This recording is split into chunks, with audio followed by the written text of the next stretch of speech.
Και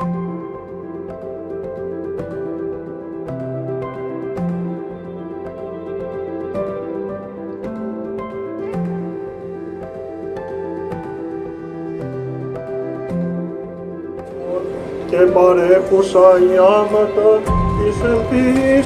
Η απόψινή συγκέντρωση δυστυχώς δεν είναι μια συγκέντρωση χαράς. Είναι ελπίδας, αλλά όχι χαράς. Στους πρόποδες Πεντέλης είναι χτισμένη και η Κηφισιά και η Νέα Ερυθρέα και η Εκάλη. Είναι αφενός θαύμα, αφετέρου μία κατά το δυνατόν επιμέλεια του Δήμου που δεν έχουμε θρηνήσει.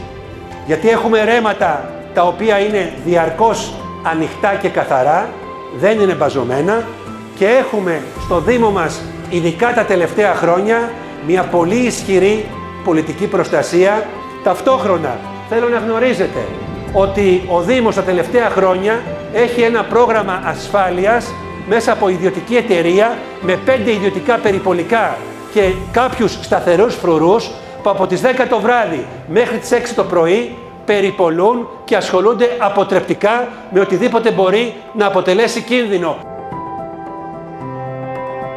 Φέτος για πρώτη χρονιά και πρωτοπορώντας πανελληνίως, ο Δήμος μας μέσα στα δάση έχει τοποθετήσει αισθητήρες πυραανίχνευσης που ειδοποιούν για επικίνδυνα φαινόμενα, έστω και για την παραμικρή φλόγα.